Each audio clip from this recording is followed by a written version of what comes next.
products and services can improve. And since they usually have more contact with the clients or your customers, they know more of the problems and have solutions. But they want to be part of the company. They want to be part of it. Doesn't mean they want to make the decisions, but they at least want to have a seat at the table. And that goes for all people of all. Maximum diversity is the best way you're going to get the best decisions and best solutions. So the more people you can involve, the better that can be. So participative, ask them. They want a customized developmental plan. If you were thinking about your future, how do you know if you're going to be employable 3, 5, 7 years from now? I mean, nobody knows for sure, but the best thing you can do is develop your skills. And I think it's Google now that if you join them, the first 4 years from day one, they teach you. They have a developmental course on leadership, Mm-hmm. and so they see leadership as a key skill for all their employees to have. And I think there's a lot of wisdom and there's a lot of foresight in that decision. So having your employees learn skills that you don't think they need now, but they'll need in the future to succeed, is telling them you're investing in them, and that's and it gives them meaning. Millennials and Gen Zs want to have meaning in the work. They can see the problems in the world. They know they have to come up with the solutions. It's like give me a shot, give me an opportunity to find some of the solutions. I will do that. And so engage with them and give them a seat at the table are two really important ways. And then they can see from different points of view how the problems are viewed. And one thing I want to share is one of the best strategies I have is asking companies or individuals to come up with 20 solutions. And I adopted this from a friend of mine, Scott Jones, who invented voicemail, and he really did. And every day he has an amazing amount of discipline. He gets up and whatever his most personal or professional pressing problem is, he comes up with 20 solutions. And I remember I said to him, Scott, why 20? And he said, well, in the first 5, anybody will come up with, even the first 10. Once you get above 15, you take a little number 3, number 8, and 11, you put it together. And it's like really creative. It's really different and really innovative. It's novel. Nobody thought of it. And I've started doing that. I only do it twice a week, but I started doing it. And that's where people can see the genius. That we are all massively creative. We have massive on-tap potential. And nobody in school asked us for 20 solutions. And as you and I know in the world, there's no one right answer, and especially in this disruptive world we're living in. So having people come up with multiple solutions. And in this day and age, companies and individuals need plan A, B, C, and D. Because tomorrow plan A could no longer be able to be implemented or functioned. And you want to have lots of solutions. And then you can you can contrast them, you can compare them, you can see which ones are within the budget, you have the talents, the skills, do you have to hire, can you train for them, what's the timeline, you have a whole bunch of variables. But if you don't come up with one idea, that's dangerous. It's like, if that's all you have and that goes out the window tomorrow, you're going to be fearful. You're going to feel Right. like, I'm not sure we can succeed here. So, Yeah, so earlier you spoke about the idea of, creating a development plan for employees. And I think it's, dare I say genius? I think it's an amazing idea that more companies, small, medium size and large, everybody needs to do. And also creating work that is meaningful, as especially with the younger generations. It's not just about working for a company for 30, 40 years and getting that, is it a silver watch or a golden watch at the end and retiring off into the I think sunset? it used to be golden. I think now it's probably silver, but yeah. Silver, right, exactly. Um, are you speaking to the idea, Lynn, of extreme humanism when you're talking about companies developing a development plan for employees? I think that's an aspect of it. The term, Devin, extreme humanism goes to Tom Peters. And he came up with it probably about, I don't know, middle of 2020 when he said, if companies are not focused first and only on their employees, they're missing the boat.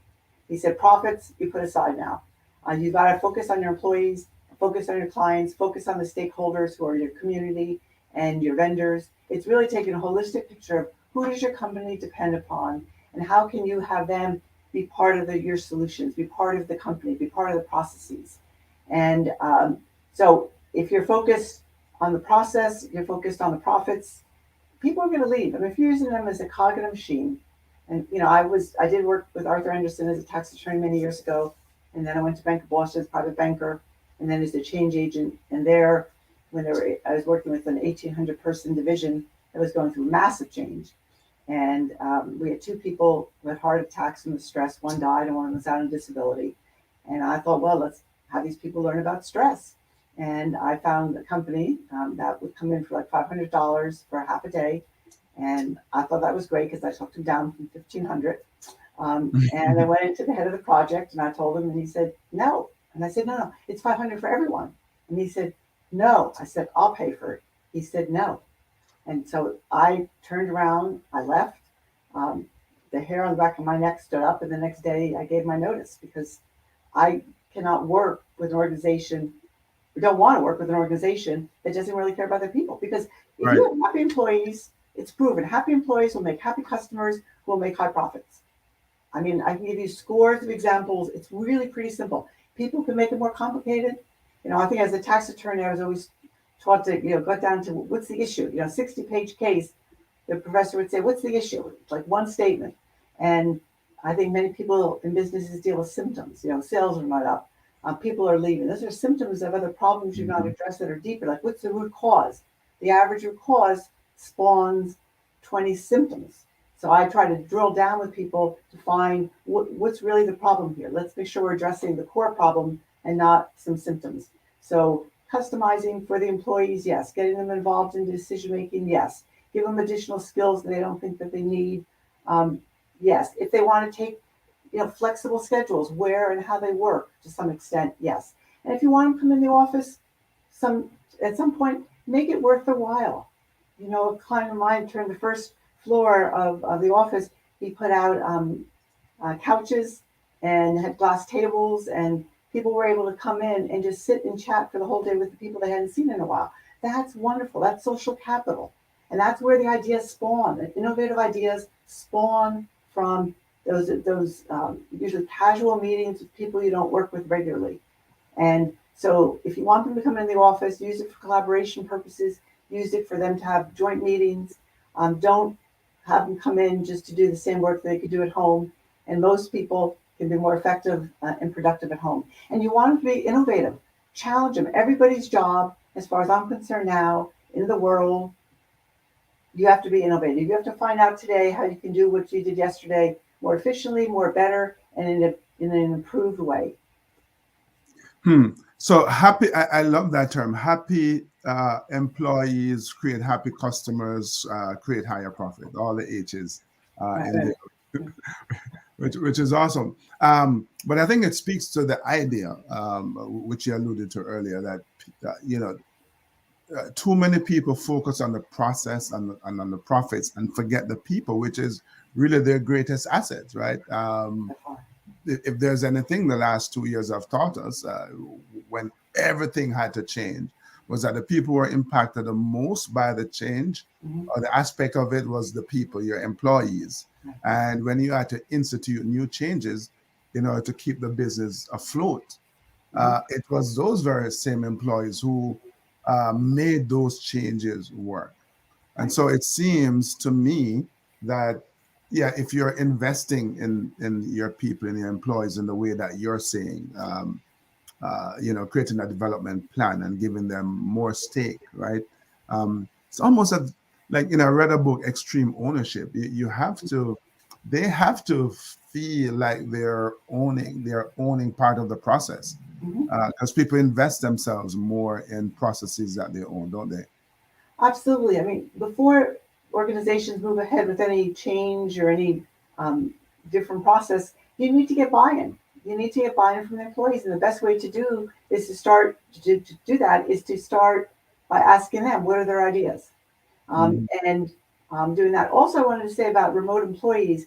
When COVID started a number of years ago, the average employee was working 4 hours more a day at home than they were at work, because they didn't know how to put up boundaries, and they've learned that since.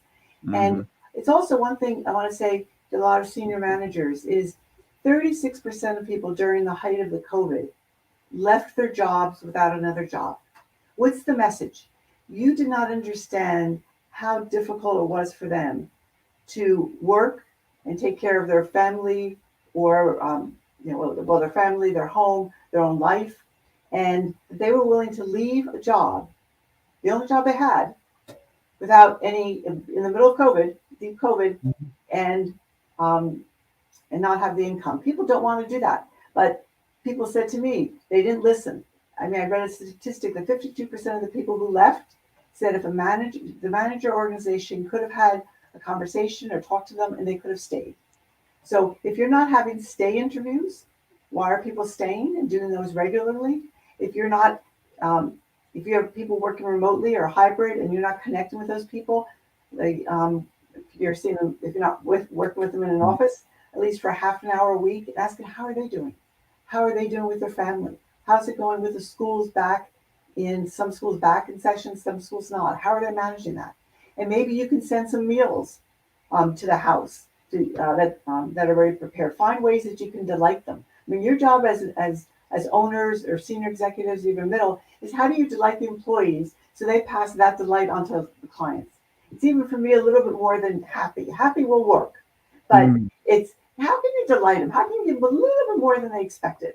And there's one story. I was leaving Charlotte, North Carolina on a plane at like 6 a.m. many years ago, and the gentleman next to me asked me what did I do, and I told him. And he said, "I've got a great story for you."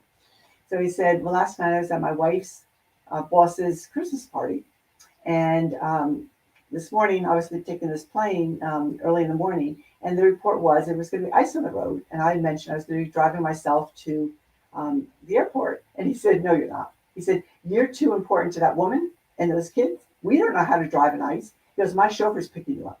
Now, we all don't have chauffeurs to dispense like that, but what's the equivalent of doing that? Because what the gentleman said to me, he said, "My wife cannot lead that company ever." I mean, it's like that man, that president communicated real clearly that I value you, I value your wife, I value your wife, I value your husband, I value your kids. You know, I'm helping you in a situation where I'm able to help you, and you know, it blew him away. And you know, we all have examples of how small things like that we can do that communicate so clearly. Employees want to be cared about. They want to be valued, don't you? I mean, everybody wants to be valued. You don't want to be looked upon as just, oh, you're just this replaceable person. And value them and let them know they're important, clients and employees. And you know, there's so many former clients and employees I speak to, and they'll say, "Oh, why are you talking?" I said, "Well, you were an important client or an important employee." They go, "Really? Well, I never knew that. They never told me I was." I mean, it's like tell them. Yeah. So delight your employees and you'll have delighted customers. I absolutely, love that. And the idea of, there always is exit interviews, but staying interviews. Are you talking about, when you talk about staying interviews, are you talking about a formal process, or is it just kind of something you work into your everyday activities of, just kind of swinging by a cubicle or a workstation and go, "Hey, John, how are things going?"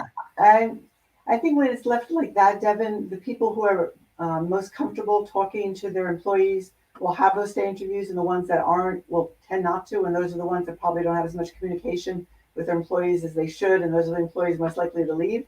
So work it into part of the performance process over the year of doing quick check-ins. You know, I think every month, a quick check-in. Every quarter, you do a stay interview. Like, why are you staying? You know, what's compelling you? When you get up in the morning, why are you pumped to come in? And why do you like roll over and go, "I don't want to"? And be quiet and listen to what they say. And then keep asking, dig a little deeper, really be curious. I mean, why do the employees come in? Why are the ones who do great? Why are the ones who aren't stellar? Why are they not stellar? Find out what the causes are, and just be curious, not judgmental, not accusative. Like, "Oh, tell me. So, why do you like? What do you most enjoy about your job?" And if someone says, "Well, I get to interact with the customers," well, why is that so important? "Oh, it's because they tell me how wonderful we are. If not, then they let me do something, or I ask them and they let me make it wonderful, and then they're so thrilled and they're so happy to be with us. And I know that's what I want to do, and I know that's my job, and I get to be better and better at it every day. And it's been challenging recently, so I'm getting challenged. I'm getting better, and I like helping people. I like making people happy. And it's like, well, would you like to take that to another level? Would you like to maybe interact with some, maybe if some companies have larger clients or groups of clients? And so you can always, what is the skill the person brings, and how can you help them sharpen that and make it better and better? Is one example. But to the questions, it's always that curiosity. Just being, I'm so curious. Like, why do people go to organizations? Why do they stay? Why do they leave? Why do they go to another organization? It's we're emotional people. People think we do it logically. We don't buy anything logical. We don't work where we are logically. It's all emotional. And to get to the emotion of, are you eliciting? I read this article recently where it said the number one reason people are leaving companies is they're not enjoying it anymore. It may be the same job, but how they're asked to do it, or where they're asked to do it, or the manner around it, or people are being monitored every keystroke, which I think is a waste of a lot of people's time and really pretty insulting. And it shows you don't have any trust in your employees. Well, there again, if you don't trust your employees, that's going to be communicated out to the clients that you don't trust them. And I tell you, I've done so many 31 years I've been doing the work around client and employee loyalty and retention. And it's a mirror, and how you treat your employees is exactly how they will treat your clients. So if you want them to treat them, really well, and care about them, and go above and beyond and delight them, and that's what you need to do with your employees.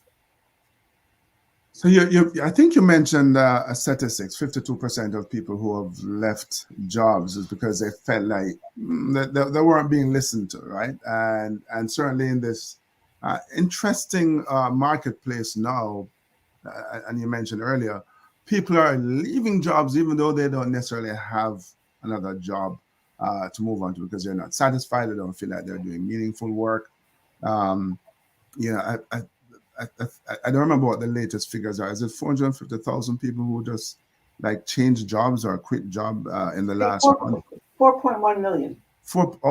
There you go. So 4.1 million, which is in my mind staggering. So here it is that in a kind of a COVID world, the balance of power have shifted, hasn't it, Lynn? Where employees are saying, no, I don't want to work under these conditions. I don't want to work for this salary or whatever their criteria is. And so, as the old saying goes, with great power comes great responsibility. And so the question I have is, what responsibilities do employees have now? Employees, when they go into the workforce, when they start on a new team, to ensure that they're doing all that they can to make the team successful? Great question. So I think the responsibility, and I do think you're right, the power has shifted. Employees feel more empowered than they are. They have more choices, and they know what they want more than they did before. And I think for them to honestly ask for what they want, not to ask for more, not to get, I'm not sure greedy is the right word, but not to try to get everything. But it's asking for what they want and what they need to be maximally effective. And they can learn quickly. So they need to do their own assessments. If there's the organization can help them with that. I'm a big believer in emotional intelligence. And for people to really learn the 4 aspects of emotional intelligence helps them to know themselves really well, to know how to regulate their own feelings, to understand looking at a group of people, social awareness, and then relationships. And when people can have those skills, then they can be very successful. But the employees need to understand, they need to have a deeper understanding of how the whole company works, the impact that they make. And so I would, if I were an employee, I'd say, okay, so if I do this better, quicker, what impact does that have down the line? Like, I want to make sure at the final end, what I'm doing is making a difference. And so they may ask a lot more questions. And I think they should. They should have a real good understanding as best as they can of other people's jobs. It's just not what they do in their department. So I think I have a more holistic view of the company and the role that they play, and that shifts over time.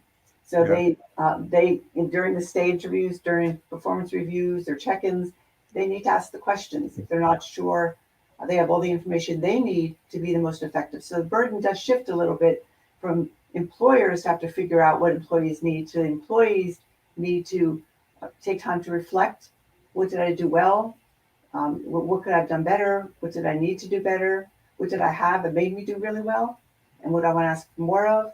And take those times, those moments to reflect. And I think it's harder for the younger generation that are so social media and technologically oriented to actually stop, be still, be silent, turn inward, you know, what's going on inside you? How are you doing? Are you getting adequate rest? Are you exercising, taking care of yourself, the self-care part? Are you doing that? Because that's employees need to take care of themselves so they can perform well for the company and so the whole company can do well. How does an employee, the one who you want to be innovative and agile and figure a way to do their work better today than they did it yesterday, how do you allay those fears of insecurity? Like, man, if I do my job too well, I might be working myself out of a job. Well, I think most of us are working ourselves out of a job because of technology. It's said by 2025 that 25% of the people by 2020 will have to be totally reskilled. So I don't think anybody needs to be concerned about that. That's sort of happening with time. I think the better you can, how you can be better, you can talk to other people that do your job or people that don't, and ask, look at yourself, how you do it. What is it you do that's efficient and effective? I look at what's urgent and important. And if something's urgent and important, I do those. And then I do what's really, depending on what it is, what's urgent or urgent and important. But how can you find better, quicker ways to do it? And if you don't know, Google. I mean, God bless us, we have Google. Right. There's so many skills. There's courses you can take Google has them. There's so many different online free courses. So constantly be learning yourself. So some of the innovation will come from you're learning different skills. And it doesn't have to be necessarily related to work, but the one thing to do is do at least 2 things uncomfortable every day. My friend Scott Jones, I referred to earlier, he does 10 things uncomfortable, and he has a patent every 2 years. And he gets those ideas because if you do 10 things uncomfortable for 20 years, you run out of normal things. So he comes up with inventions that nobody else does. But if Tom Peters, who's a person I admire, he said, if you go to work the same way every day, you eat lunch with the same people, you go out after lunch, after work with the same people, you drive home the same way, you go to the same restaurants, same movie theaters, you hang out with the same people. He says, where the heck are you supposed to get new ideas? He said, mix it up. He said, when I go to the airport, I don't buy magazines about things that I know about. I don't buy magazines, things I don't know about. What most of you do, buy things that you already know about, buy magazines around things you already know about that just reinforce your same ideas. He said, I think the problem with corporate America is there's too many white men who went to the same business schools, have the same teachers and the same textbooks. Let's mix it up a bit, so do things uncomfortable. And it doesn't matter where you do it. It will have an impact on the resources, the ideas that you have. I mean, Scott, when I walk down the street with him, what he sees and hears and smells is way more than I do. I mean, it's just his experiences are so much greater that the ability to pull in on information, on knowledge, and ways that he's seen other companies or he's read or whatever is so vast. That's where he pulls together these ideas for the patents that he gets. So have fun, mix it up. Love that. Mix it up. You mentioned earlier the idea of an abundant mindset, which is, speaks to this growth mindset, which is what you're just talking about. How does an employee allay their fears of working themselves out of a job? That development plan, even if your company doesn't have one, you should have one. And I agree with you. You should be going off and learning, developing new skills, improving existing skills, acquiring new knowledge, reading a magazine that you don't normally read, Right. and that would help you. And so, as we wrap up here, so from the employer, the leader, manager point of view, as they are losing, quote unquote, some of their power, how do they? It's not necessarily maintain the balance of power, but how do they maintain team synergy? How do they get people excited and inspired to want to come to work? Well, those are leadership skills. I mean, the job of leaders is to inspire. You've got to trust your employees that if you're taking the company off a cliff, someone's going to say, oops, oops, up the direction, I'm following you, but there's a cliff there. You don't see it. We all have blind spots. You don't see it. You've got to trust your people. They'll tell you that. But you need to lead. And to inspire them is, what's your vision? Where do you want the company to go? And they can take part in creating that too. But ultimately, the leader is the one that holds the vision for the company, the future of the company. And that's what's going to inspire people. Where are you going to take the company? Where do you want it to be? How can you get it there? What do you need from them? And that can evolve over time. But and again, if that's not innate, and for many leaders it's not, and that's why Google is starting with day one with any employee, teach them leadership skills. But you want to learn skills like that yourself. Again, emotional intelligence will help with that. But to inspire, just possibilities. There's so many possibilities of who people can become and the on-top potential we have, and live life big. One company I was working with at a manager meeting, he was the in-house counsel and also compliance, and this was an investment firm. And he was a quiet, more introverted type of person, and the man who was in charge of sales was more extroverted. So he would regularly, I'll call the guy Joe, and Sam would interrupt Joe frequently. And in my one-to-one with Joe, I'd say, you had some points, and you said they were important. The SEC may shut him down. Why didn't you continue? He said, well, Joe interrupted me. And I said, so? You have a job to do. Get over it. And he said, well, I don't like being interrupted. I said, come on now, Joe. He said, well, what do I do? And I said, well, what I would do is say, excuse me, Joe, I'm not done. If Joe interrupts you again, I put up a hand and say, Joe, stop. And if not, then I say, stand up. Say, Joe, stop. And Joe will stop. And he did that. And now when he speaks, Sam speaks, people listen. Right. And so you have to create the space to do what you need to do. And if you're not used to it, you find different ways of doing it. If you need coaching, you find a coach. You do what you need to do. Everyone is sort of your name, everyone's sort of in charge of themselves as their own company at this point. It's even though if you work for a company, you're in charge of your career more than they are. That's shifting a little bit more to the company, but in reality, are you making yourself, so valuable that other companies are going to come and want you? Are your skills being developed? Are you challenging yourself? What's your leading edge? Where's your angst? Where do you think you can develop? Well, push a little bit there. How could you develop that edge a little more? Because we all have to develop and grow constantly, continuous learning, the growth mindset you mentioned, Evan. I mean, if people are still afraid of change, that's archaic. A change happens every day. It's really quick. And we're in what's called VUCA times, which are volatile, uncertain, complex, and ambiguous. And there's no sign that any of that's going to be changing. So you have to make decisions with less information than you traditionally do. And it's not, that's why you need multiple solutions, because it's not clear if you have the right information.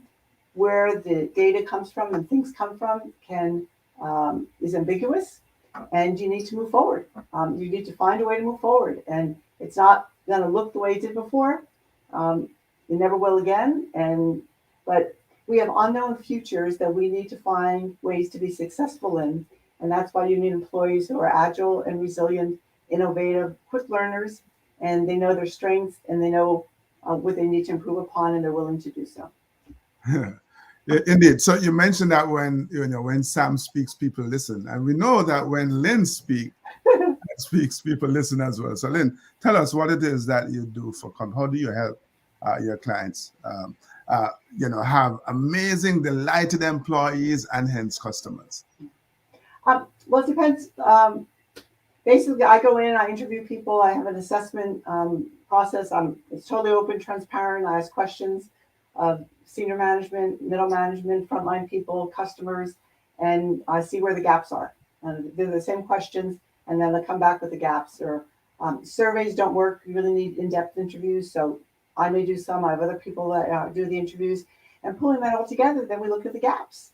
And where are the gaps? What are the most important ones to close? How do we close them? What are possible solutions? And then just get them on a path where they're moving, where they see progress and moving forward. And we also do guarantee 100 to 300% guaranteed return on your investment within 1 year, or we refund your money. And I've been doing this for 17 years and never had to do that. And people say, well, how can you do that? It's like, I'm a tax attorney. I know what changes are going to hit the bottom line and what are not. So you tell me how you want to measure it, and I'll deliver it for you. And if I can't, I won't take the opportunity. But it's all measurable. It can sound sort of like it's all soft skills. Soft skills are the hard skills that companies need to succeed, because it all does come down to people. We're in extreme humanism times, and I hope everybody who's listening to this will take some time to think about how it applies to them, what they can do. I'm always happy to give somebody 15, 20 minutes of my time. If you want to contact me, that's obviously my website, or I'm on LinkedIn. I'm in Boston, Massachusetts area, and I'd be delighted to help people find ways to delight their clients and delight their employees, and then have delightful profits.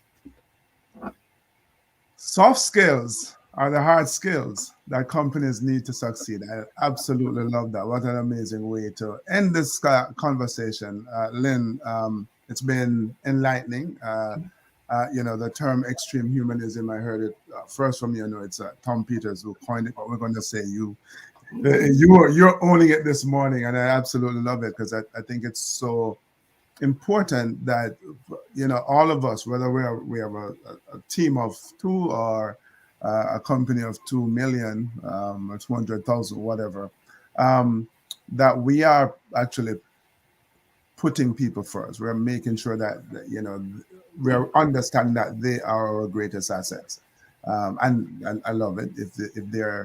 If your employees are delighted, then your customers are delighted, and they're happier, and then you have higher profits, which is kind of why you're in business in the first place. So thank you so much, Lynn, for choosing to spend some time with us and sharing these nuggets. We truly appreciate you coming by. My pleasure. Thank you so much for having me on, Devin. It's been wonderful, and have a great New Year. Indeed, you too. And so, guys, remember, if you do want happier employees, happier clients with higher profits, and you think that Lynn can help, thomasconsultingwins.com is where you're going to find her in the Boston area. Until we connect next time, you know what you should do, right? Keep on pushing.